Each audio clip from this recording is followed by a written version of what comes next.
السلام علیکم ناظرین، اس ایپیسوڈ کے شروعات میں ہم دیکھتے ہیں دوغان لطفی کے پاس آتا ہے اور پوچھتا ہے تم دوبارہ کیا تلاش کرنے کی کوشش کر رہی ہو؟ لطفی اس سے کہتا ہے یہ کیا ہو سکتا ہے، میں پاگل لطفی ہوں، میں پڑھتا رہتا ہوں، لکھتا ہوں اور نقشے بناتا ہوں، پاگلوں کی باتیں عقل والوں کو سمجھ نہیں آتی، انشاءاللہ خیر ہوگی، آپ مجھ سے کیوں بات کرنا چاہتے ہیں، کیا مجھ سے کوئی شکایت ہے؟ دوغان بیٹھتے ہوئے کہتا ہے شکایت نہیں، لیکن میں تم سے ایک سوال پوچھوں گا۔ لطفی ڈرتے ہوئے کہتا ہے آپ مجھ سے کیا سوال پوچھیں گے؟ دوغان کہتا ہے ولاد تیپش، میں نے سنا ہے کہ شاہی خیمے میں سلطان نے اس سے سوال کیا تھا، ہمارے سلطان حضرت نے اسے آزمایا۔ لطفی بات پھیرتے ہوئے کہتا ہے شربت، کیا آپ شربت پیئیں گے؟ دوغان غصے سے کہتا ہے شربت کو چھوڑو اور میری بات کا جواب دو، میری آنکھوں میں دیکھو، نظریں نہ پھیرو، میں قسم کھاتا ہوں کہ میں تمہارا سر کاٹ دوں گا، پھر تمہارا دماغ شربت بن جائے گا، چلو یہاں میرے پاس آؤ، بیٹھو۔ لطفی ڈرتے ڈرتے اس کے پاس بیٹھ جاتا ہے۔ دوغان کہتا ہے ولاد شکار کرنے والا ہے اور محمود شکار ہے، سلطان معظم منصف ہیں، تو پھر تم تفتیشی ہو، یعنی کہ شک کرنے والے تم ہو، کیا تم نے ولاد پہ شک کیا؟ سلطان معظم نے تمہارا یقین کیوں نہیں کیا؟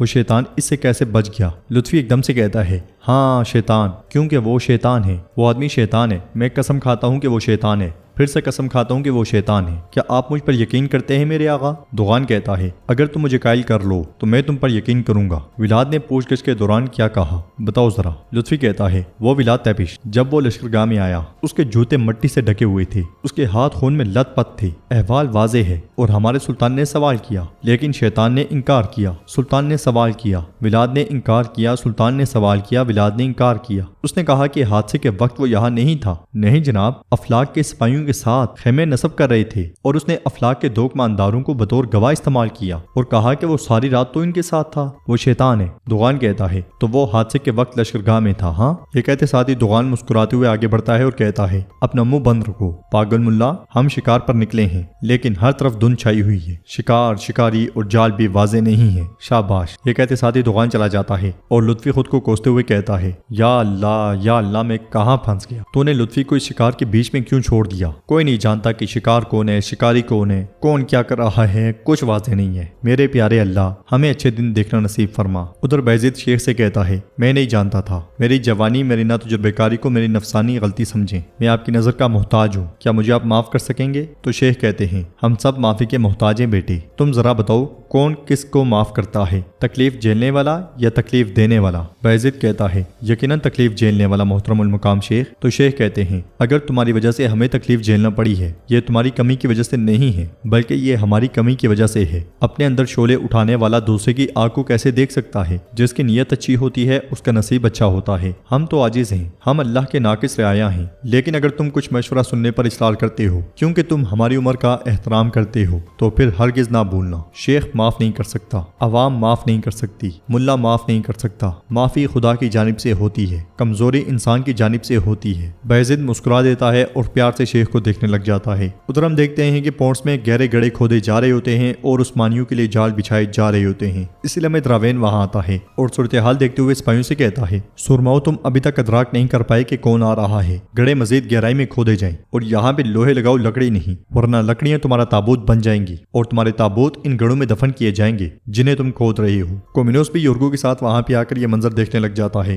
دراوین مزید کہتا ہے ہماری ڈھال ٹوٹ سکتی ہے، ہم زخمی ہو سکتے ہیں، شہر کے تمام دروازے ٹوٹ سکتے ہیں، شاید ہم مر جائیں اور زمین پر گر جائیں، لیکن یہ مت بھولیں کہ ایک سرما اپنی زندگی کے لیے نہیں اپنے نام کے لیے جیتا ہے اور ہمارا نام نہیں گرے گا۔ سب سپاہی یہی نعرے بلند کرتے ہیں نام نہیں گرے گا، نام نہیں گرے گا۔ یہ دیکھ کر یورگو کومینوس سے کہتا ہے ایک سرما جو ہتھیاروں کی حفاظت بھی نہیں کر سکا، کیا آپ کے خیال میں وہ اس شہر کا دفاع کر سکتا ہے عزت مآب؟ تو شہنشاہ کومینوس کہتا ہے کچھ لوگ صرف ایک احساس کے ساتھ جیتے ہیں یورگو، انتقام، اور دراوین کے اندر انتقام کا احساس پوری دنیا کو بھی جلا سکتا ہے۔ ناظرین اس کے بعد ہم دیکھتے ہیں کہ جنگل سے زگنوس پاشا اپنے سپاہیوں کے ساتھ سر پٹ گھوڑے دوڑا رہے ہوتے ہیں اور وہ آگے بڑھتے ہی چلے جاتے ہیں۔ ادھر سلطان محمود پاشا کے ساتھ موجود ہیں اور ان سے کہتے ہیں ہمیں پہلے زگنوس سے معلومات حاصل کرنے کی ضرورت ہے، جب وہ کامیاب نہیں ہو سکا تو ہماری تلواریں میان سے نکل جائیں گی۔ محمود پاشا کہتے ہیں انشاءاللہ تب تک قاسم سردار پرندہ بن کر اڑ نہیں جائے گا میرے سلطان۔ جواباً سلطان کہتے ہیں اگر وہ پرندے کی طرح اڑتا ہے تو ہم بھی شاہین کی طرح جھپٹ کر اس کا شکار کر لیں گے۔ ادھر ہم دیکھتے ہیں کہ سردار قاسم اپنے سامان کے ساتھ بھاگنے کی تیاری کر رہا ہوتا ہے اور ساحل پہ کھڑے اوشید سے کہتا ہے ہم یہ جو کچھ کر رہے ہیں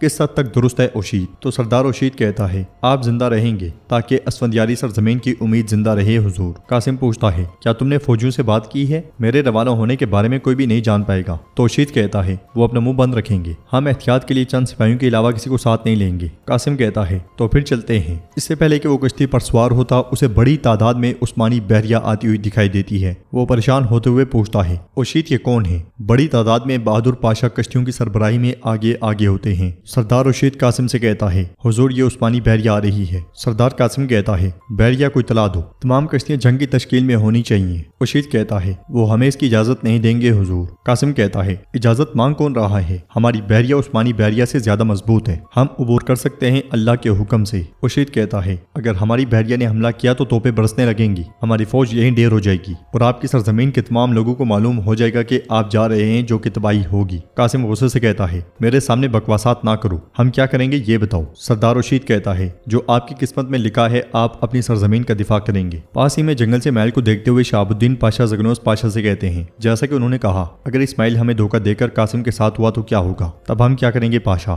اس لیے میں ساور وہاں آتا ہے اور کہتا ہے خوشخبری ہے میرے پاشا، قلعے کے پیچھے والا گڑھا وہ ہمارے جانے کے لیے ٹھیک ہے۔ زگنوس پاشا کہتے ہیں خوب، ایک مشکل کام ہمارے انتظار میں ہے۔ وہ آگے بڑھنے لگتے ہیں کہ شامل بھی ان سے پوچھتے ہیں جیسا کہ شہاب الدین پاشا نے کہا اگر اسماعیل غدار نکلا تو؟ جواب میں زگنوس پاشا کہتے ہیں تو پھر اس کا خون تمہارے لیے حلال ہے، یہاں گھوڑوں کو باندھ دیں، یہ جگہ مناسب ہے، چلو بہادرو۔ اس کے ساتھ ہی وہ سب آگے بڑھ جاتے ہیں۔ پونٹس میں کومینوس منصوبہ بندی کرتے ہوئے کہتا ہے محمد اسفندیاروغلو قاسم کی طرف بڑھ رہا ہے، اس کا اگلا ہدف ہم ہیں۔ پیدری کہتا ہے قاسم کے آس پاس کوئی نہیں بچا تھا، محمد اسے آسانی سے نگل سکتا ہے۔ یورگو کہتا ہے اگر ایسا ہے تو پھر ہمیں تیاریوں کو تیز کرنا چاہیے۔ پیدری کہتا ہے ویسے تیاری کی بات کرتے ہیں تو دراوین کہاں ہے؟ آپ نے اسے دعوت کیوں نہیں دی؟ کومینوس کہتا ہے کیونکہ میں کبھی بھی ایسے آدمی کو دسترخوان پر نہیں بلاؤں گا جس کا میں گوشت کھانے کا ارادہ رکھتا ہوں۔ پیدری کہتا ہے آپ کے کہنے کا کیا مطلب ہے؟ میں سمجھ نہیں پا رہا۔ جواباً کومینوس کہتا ہے قاسم کو صرف دراوین ہی بچا سکتا ہے، وہ دراوین جو میری جانب سے مدد لے کر روانہ ہو چکا ہے۔ یورگو کہتا ہے چونکہ ہم نے دراوین کو قاسم کے ساتھ لڑایا ہے تو پھر ہم پیچھے کیوں ہٹ گئے عزت مآب؟ کومینوس کہتا ہے تاکہ وہ اندر بیٹھ کر موت کا انتظار نہ کرے، تاکہ وہ انتہائی غیر متوقع لمحے میں محمد کی پیٹ میں چھرا گوم دے۔ جس طرح ہمیں محمد کی خبر ہے ویسے ہی محمد کو ہمارے بارے میں بھی خبر ہے، ہم نے قاسم سے مدد اٹھائی ہے،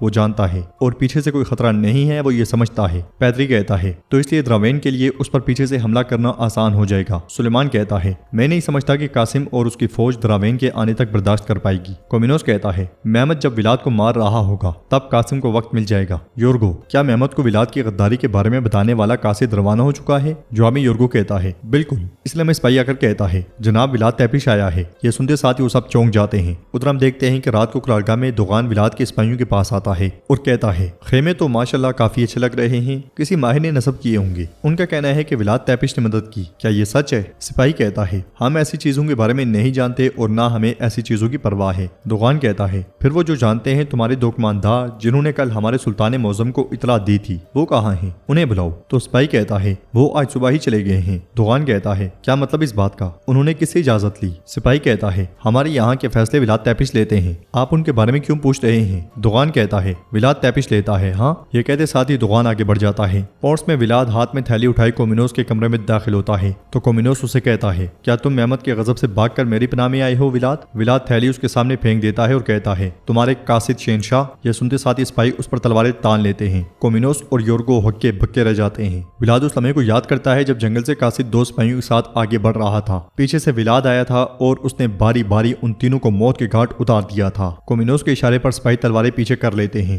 ولاد کہتا ہے تم ہی ہو جو محمد کے غضب سے ڈر کر پوپ کی پناہ میں گئے ہو، کیا یورگو نے تمہیں نہیں بتایا؟ اتنے سارے لاطینی کسی شہر میں صرف لعنت ہی لا سکتے ہیں، خاص طور پر اگر انہیں پتہ چل جائے کہ انہیں دھوکہ دیا گیا ہے۔ کومینوس پوچھتا ہے تم کس بارے میں بات کر رہی ہو؟ تو ولاد اس کے پاس ہوتے ہوئے کہتا ہے مقدس سمانتو کے بارے میں نے دراوین کو دیکھا اور میں نے اس کی شہرت کے بارے میں بھی سنا ہے، اس کا یہاں ہونا ظاہر کرتا ہے کہ پوپ اس جگہ کو کتنی اہمیت دیتے ہیں۔ ہم نے اس کے بھائی کو مار ڈالا، وہ انتقام کی آگ میں جل رہا ہے۔ اگر اس نے سنا کہ تم مقدس سمانتو کا آدھا حصہ مجھے دے چکے ہو تو میں تو متجسس ہوں کہ پھر کیا ہوگا۔ کومینوس کہتا ہے کیا تم پونٹس کے شہنشاہ کو دھمکی دینے کے لیے یہاں آئے ہو؟ ولاد کہتا ہے بالکل نہیں طاقتور شہنشاہ، میں یہاں ایک سودے کے لیے آیا ہوں، ایک تجارت کے لیے۔ کومینوس پوچھتا ہے تمہیں کیا چاہیے؟ ہم کیا دیں گے؟ تو ولاد کہتا ہے میں اپنا منہ بند رکھوں گا، بس مجھے ایک جل پری چاہیے، ماہی گیر کی بیٹی یورگو، تم جانتے ہو نا اسے؟ تو یورگو ایک دم سے کہتا ہے ایرینا۔ ولاد کہتا ہے ہاں ایرینا، ہم مل کر ایک کھیل کھیلیں گے۔ اسفندیاروغلو میں قاسم اپنے وزیروں سے کہتا ہے میرے میرے وزیروں کیا تم نے دیکھا؟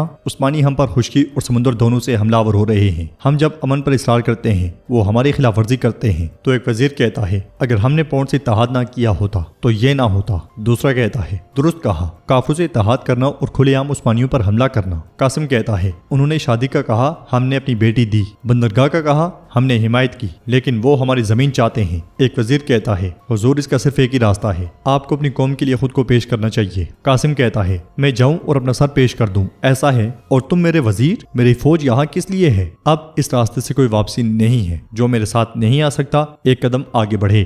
ڈرتے ہوئے کوئی ایک بھی وزیر آگے نہیں بڑھتا اور قاسم خوش ہوتے ہوئے کہتا ہے بالکل اس طرح، پریشان نہ ہوں۔ اگر ہم 2 دنوں تک محمد کو شہر کی دیواروں کے سامنے روکے رکھیں تو پونڈ سے آنے والے سورما اس پر پیچھے سے حملہ کریں گے۔ تو ناظرین اس کے ساتھ یہ ایپیسوڈ بھی اختتام پذیر ہوتی ہے۔ ویڈیو پسند آئے تو لائک کر دیں، شیئر کر دیں، سبسکرائب نہیں کیا ہوا تو سبسکرائب کرنے کے ساتھ ساتھ گھنٹی والے آئیکن کو دبانا مت بھولیں۔ ملتے ہیں انشاءاللہ نیکسٹ ویڈیو میں، تب تک کے لیے رکھیں اپنا اور اپنوں کا بہت زیادہ خیال۔ اللہ نگہبان۔